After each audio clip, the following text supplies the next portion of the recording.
Hello. Bien, bonjour.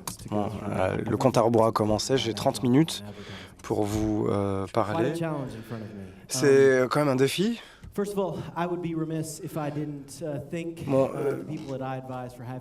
premièrement, je serais ingrat de ne pas remercier les gens que j'ai en face de moi. C'est la deuxième fois que je viens ici. La première fois que je suis venu, c'était en 2016. La première fois, j'étais venu à Web Today. C'est juste à côté.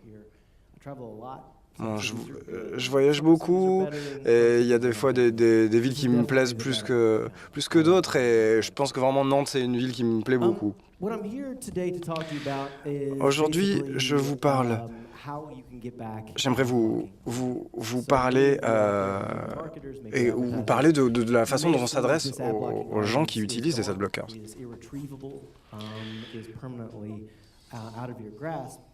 Ces gens-là sont très difficiles à identifier.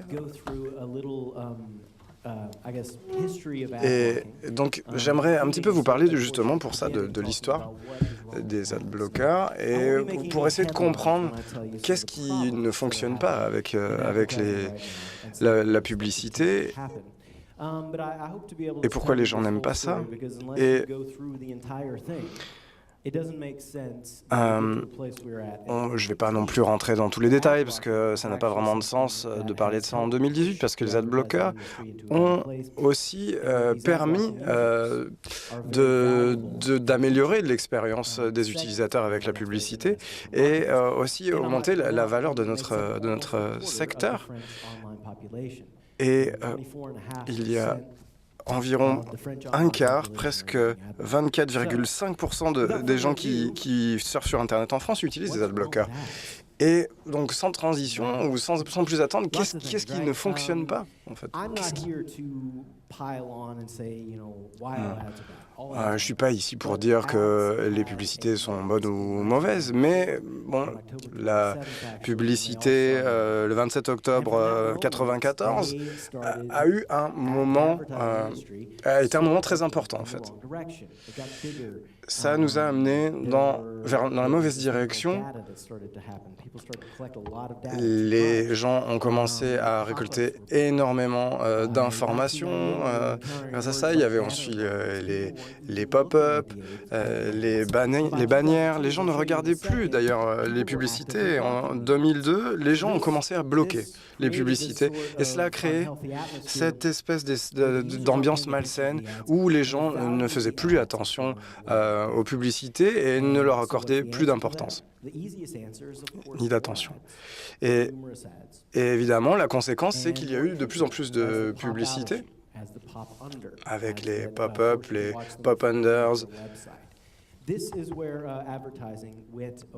Et c'est dans cette direction vers cette direction s'est orientée la publicité, et c'est pour ça que les adblockers ont émergé.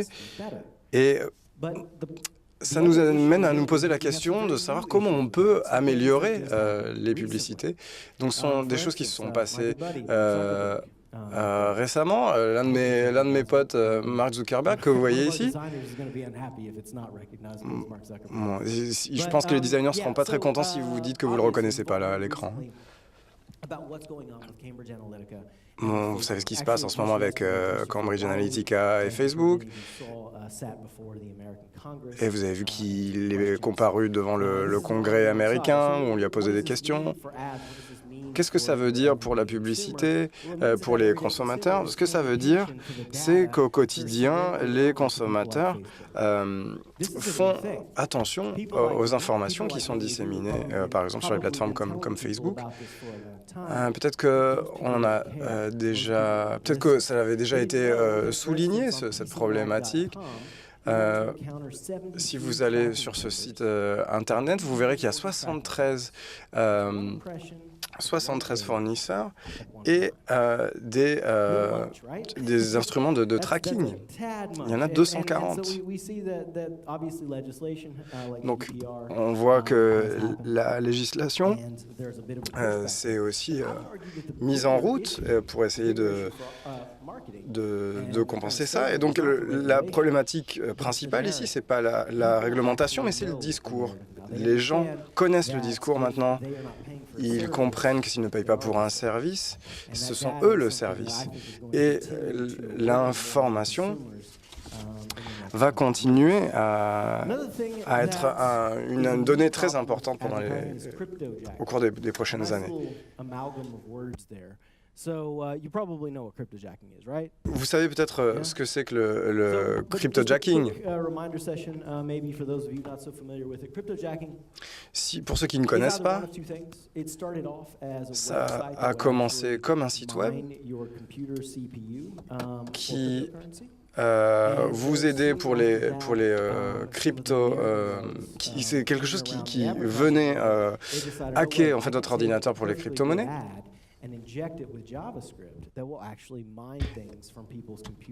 Et en utilisant du JavaScript, on arrivait à s'introduire dans les ordinateurs des gens et sans attirer l'attention des utilisateurs.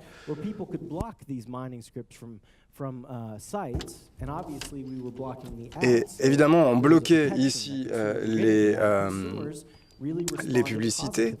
Et donc les consommateurs étaient plutôt d'accord avec ça quand ils voyaient ce qui se passait grâce au cryptojacking. Ils ne se rendaient pas compte et ils acceptaient ça. Et finalement, c'est tout simplement une façon d'hacker un ordinateur et c'est un malware tout simplement. C'est du malvertising, c'est-à-dire que c'est une publicité et un malware combinés. Donc là, on se rend compte que ça a un impact négatif après sur l'activité, sur le site web, etc. Et tout le monde pense que c'est une publicité normale finalement, mais en quelques millisecondes, paf, le malware s'introduit. Et il y a beaucoup de gens qui ont profité de ça dans le paysage publicitaire.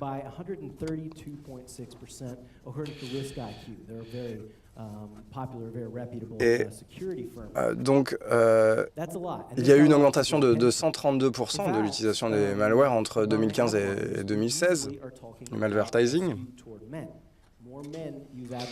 Et on se rend compte que les adblockers sont plutôt utilisés par les hommes plus que par les femmes. Et on s'est rendu compte que les femmes utilisaient à 38% des adblockers pour des raisons de risque.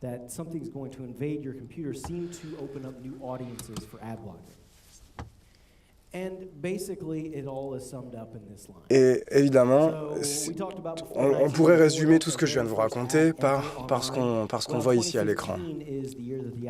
En 2015,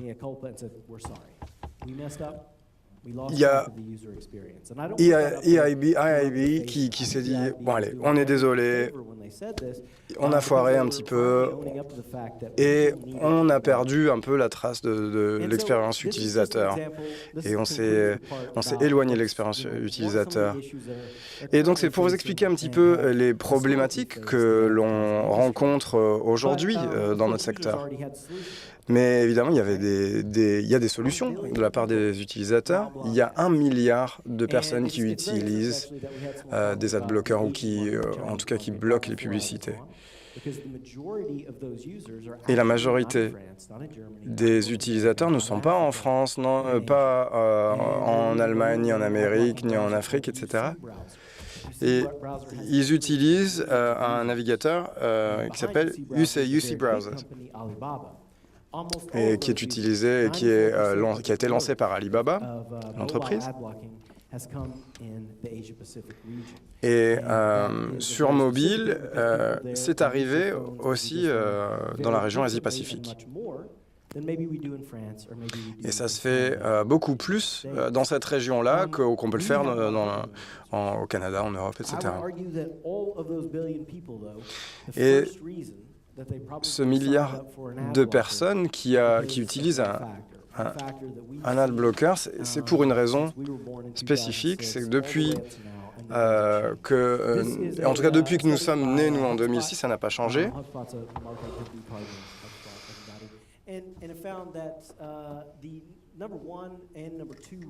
Les deux premières raisons, les deux raisons les plus importantes sont que les publicités sont intrusives et sont embêtantes et nous éloignent de ce qu'on est en train de faire, nous dérangent. Et que les publicités mettent en danger leurs dispositifs et que c'est pour eux, c'est une sécurité d'utiliser les adblockers.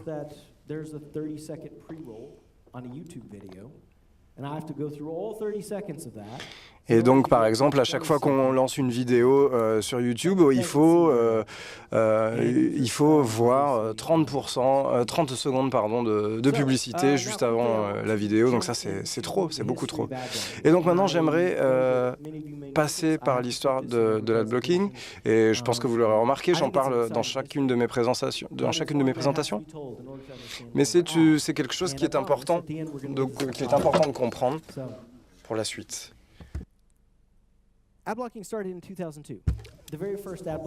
Ça a commencé donc l'histoire des adblockers en 2002. Et donc ça a été conçu par un Danois. Oui, c'était très beau, hein, oui, la présentation là à l'écran. Mais la spécificité, c'est que c'était très difficile à utiliser. Il fallait avoir un code pour utiliser l'adblocker. Évidemment, c'était compliqué et ça isole un petit peu notre base d'utilisateurs. Et souvent, c'était des geeks qui utilisaient les adblockers. Et ensuite, ça a été modernisé par un Allemand avec une autre philosophie. Ça, c'est pas open source, c'est un web washer.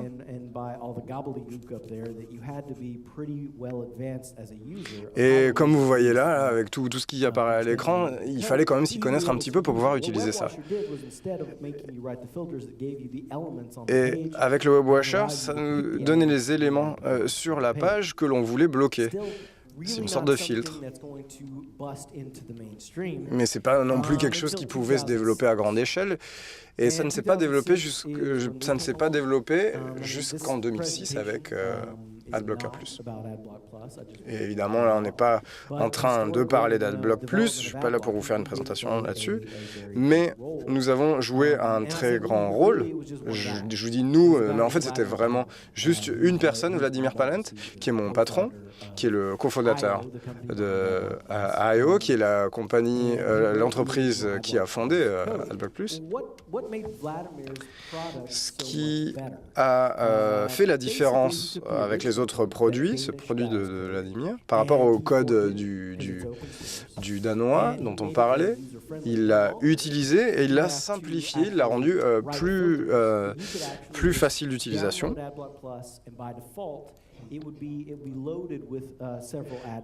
Et par défaut, lorsqu'on téléchargeait AdBlock Plus, ça chargeait les autres filtres. Et donc, les utilisateurs, comme moi, comme mes parents, comme des gens qui ne sont pas des développeurs, pouvaient télécharger l'AdBlock Plus. Et puis voilà, c'était tout. Et il n'y avait plus qu'à le télécharger et c'était bon. Et donc là, ça a explosé. Et en 2009, Vladimir comptait 30 millions d'utilisateurs et ensuite 40-45 millions en 2011.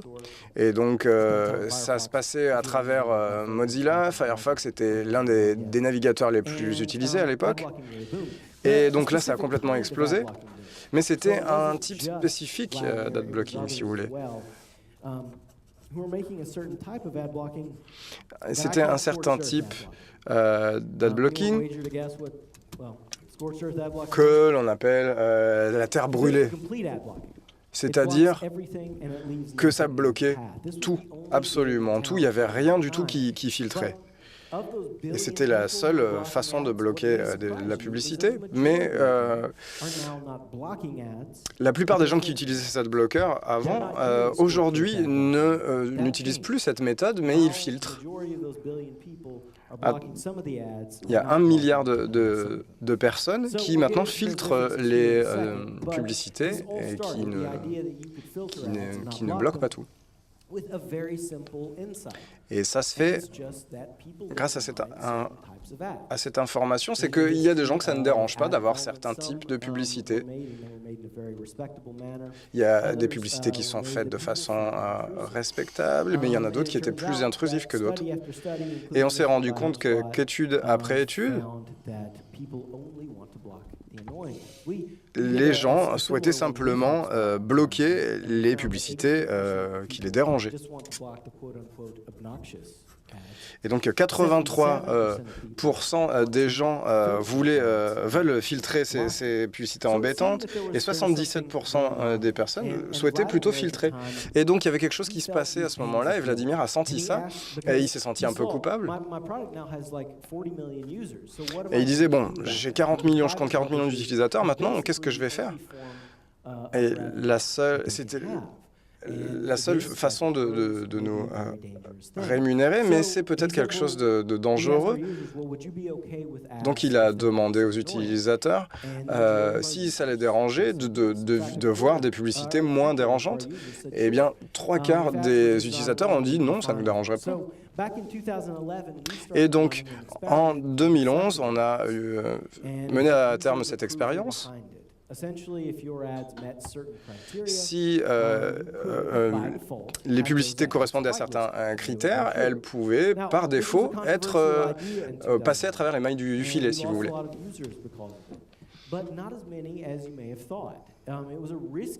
Et évidemment, c'était une idée assez risquée, en disant bon, on va faire ce pari-là, parce qu'on pense que c'est une meilleure façon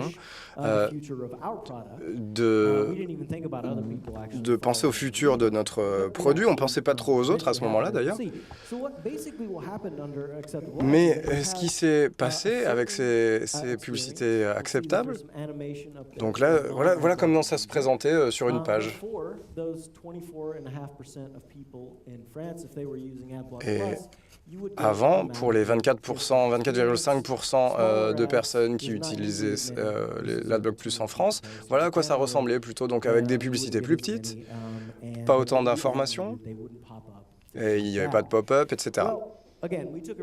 Encore une fois, on a décidé de prendre un risque en faisant ça. On s'est dit, bon, c'est stupide, on devrait peut-être plutôt utiliser la politique de la terre brûlée. Mais on a plutôt opté pour cette option-là. Et donc, c'était un petit peu plus sophistiqué en essayant de voir les choses de façon plus détaillée, en essayant aussi de nous concentrer sur la taille des publicités, mais on avait toujours un problème principal, puisque nous étions les personnes qui devions décider du caractère acceptable de la publicité ou non.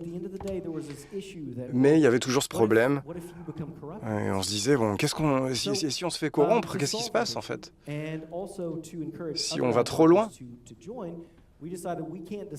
Eh bien, on s'est dit qu'on ne pouvait pas être les seuls décideurs de ce qui était bon ou pas. Donc il fallait créer un comité de publicité, un comité en tout cas de publicité acceptable, qui déterminerait ce qui est acceptable pour les publicités. Et donc ils ont établi une liste de critères.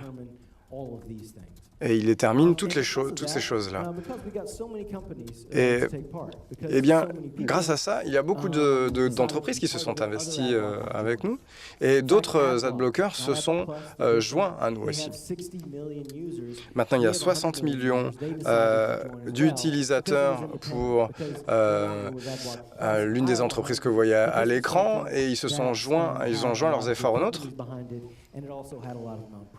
Et il y a aussi beaucoup d'organisations à but non lucratif qui se sont jointes à nous. Et donc, il y a une nouvelle tendance qui s'est créée. Et maintenant, c'est un peu comme ça que ça se passe. C'est plus la politique de la terre brûlée, mais on filtre, comme ce requin-baleine que vous voyez à l'écran. Et grâce à ce comité indépendant, et c'est comme ça que ça marche maintenant, l'adblocking, donc on filtre, et grâce à ce comité indépendant, on détermine ce qui est acceptable et ce qui ne l'est pas. Et je pense qu'on était quand même assez fiers de nous, je dois dire, hein, quand on a vu que Google nous a rejoints aussi. Et donc cette coalition, vous la connaissez, hein, peut-être justement. Merci d'avoir levé la main. Eh bien, c'est un comité qui regroupe plein d'entreprises. Et cette coalition donc Coalition for Better Ads, et donc déterminer les publicités qui étaient acceptables ou pas. Et donc il y a Google aussi. Et ils ont mis en place justement ces normes. Et donc en février de cette année, à partir de cette année, nous allons intégrer cette fonctionnalité à Google, directement à Google Chrome, le navigateur.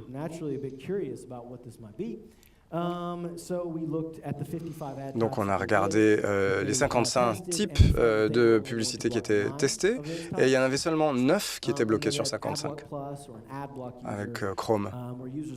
Alors qu'avec AdBlock Plus, il y en avait 51 qui étaient bloqués. Donc c'est pas tout à fait le même niveau d'adblocking, mais c'est toujours la même idée. C'est un comité indépendant qui détermine ce qui est acceptable ou non, et ensuite c'est filtré. Et donc maintenant, on va essayer de rentrer dans le cœur du sujet. Qu'est-ce qui est important?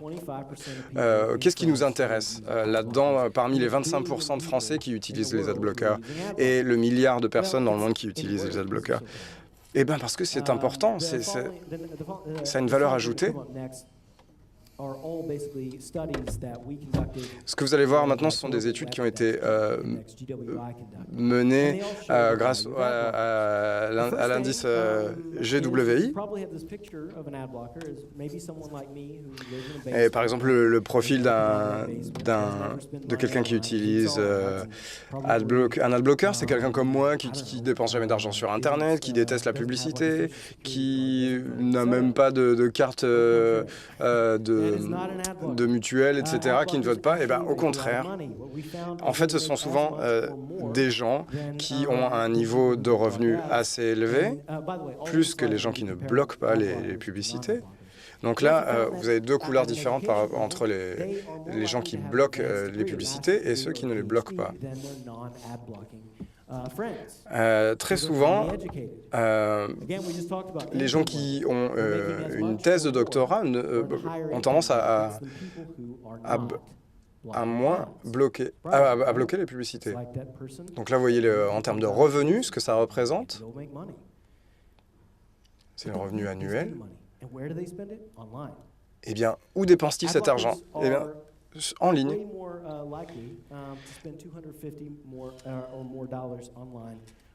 Les gens qui bloquent des publicités sont enclins à dépenser $250 ou plus par mois sur Internet. Et en plus de ça, ils répondent aux publicités. C'est assez fou, non? Mais en fait, c'est assez cohérent. Parce que si on bloque la publicité, on ne regarde pas toutes les publicités, mais on regarde certaines publicités. On regarde plutôt certaines marques.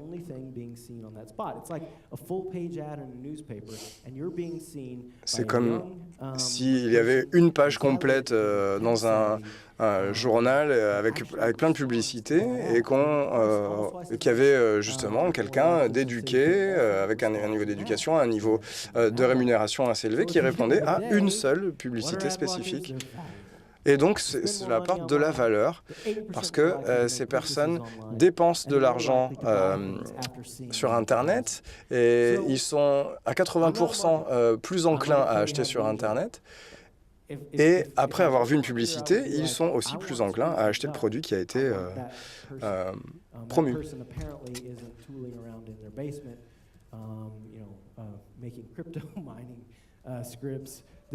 Donc là, par exemple, tous ces gens, par exemple, qui vont utiliser les crypto-monnaies peuvent faire partie de cette communauté. Et donc, dans les 5 minutes qui me restent, j'aimerais vous parler un petit peu de comment arriver à atteindre ces personnes-là. Je ne vais pas vous dire comment faire votre boulot, mais je peux vous dire comment on peut atteindre cette catégorie de personnes. La première chose à faire, c'est de défier les utilisateurs. Moi, je ne suis pas un gros fan de ça. C'est cette philosophie de recruter une compagnie comme SourcePoint. Ils utilisent... c'est pas un très bon acteur du secteur, si vous voulez, pour être honnête.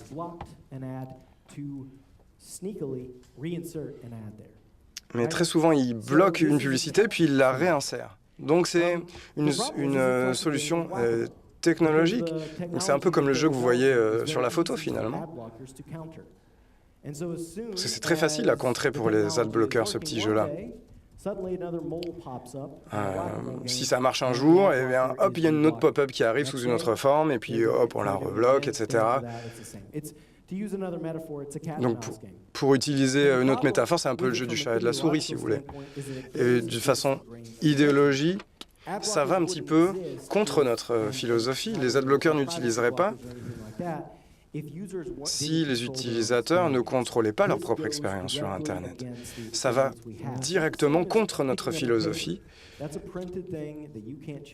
mais c'est quelque chose qu'on ne peut pas... en tout cas, Internet, c'est très différent des journaux, parce que les journaux, on peut tout simplement ne pas regarder. Là, c'est différent sur Internet. Et dans ce jeu... très souvent, ce sont les utilisateurs qui doivent sortir gagnants de ça. Vous avez déjà vu cette pop-up peut-être? Est-ce qu'il y a des gens qui utilisent des adblocks? Vous pouvez le dire, hein, c'est pas grave. Eh bien, si on a un adblocker et qu'on est au boulot, paf, on ne peut pas consulter la page. Mais je pense que ça se passe aussi beaucoup sur les sites français. Je ne suis pas allé voir sur les sites français parce que je parle très mal français et j'en suis désolé.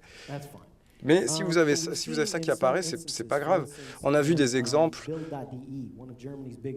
et aussi avec Bild.de, qui est un gros site allemand. Ils ont perdu leur première place au classement. Et ensuite, il y a eu justement cette page qui a été mise au point. Donc, il reste deux choix finalement. On en a parlé donc de la coalition pour les meilleures publicités. Donc je résume. D'un point de vue macro, ce qu'ils essaient de faire, c'est d'essayer de prendre les gens qui ne bloquent pas les publicités, 75% des gens en France, c'est la majorité finalement, de loin, et aussi les gens qui bloquent les publicités, et de les rassembler pour essayer de mettre au point des publicités qui seront tellement performantes et efficaces que les gens ne ressentiront pas le besoin de bloquer les publicités. Vous pouvez penser que c'est une mauvaise idée, mais moi je pense que c'est plutôt une bonne idée. Et tout ça parce que c'est l'utilisateur qui a le choix. Et moi je pense pas que ce soit une mauvaise idée. Et évidemment j'ai gardé le meilleur pour la fin. Avec donc ce comité de publicité acceptable, il y a environ 150 millions de personnes qui visionnent des publicités acceptables. Et donc qui visionnent ces publicités qui sont passées par ce filtre du comité. Et donc cela permet de reconnaître que les utilisateurs vont continuer à utiliser ces adblockers, mais qu'il faut quand même les atteindre. Ce sont des utilisateurs intéressants, une catégorie d'utilisateurs très intéressante. Et même pour vous, c'est très important de cibler cette communauté. Et pour résumer, il y a des problèmes avec la publicité, ça fait très longtemps, les choses s'améliorent, mais il y a toujours des problèmes qui menacent la santé de ce monde de la publicité. Et les adblockers résolvent ces problèmes. Mais quelque chose d'assez contre-intuitif, c'est que finalement, il y a des gens qui filtrent les publicités et qui passent donc par ces comités d'acceptabilité ou pas, et ça résout en fait les problèmes des publicitaires. Évidemment, nous ne sommes pas dans un monde parfait. On nous a traînés au tribunal 6 fois, on fait face à 6 procès en Allemagne. Donc évidemment, tout ce qu'on fait, ce n'est pas parfait, mais je pense que les publicitaires et cette communauté d'adblockers sont en train d'essayer d'améliorer les choses. Et voilà, je pense qu'on a terminé ces 30 minutes. Je vous remercie beaucoup pour votre attention.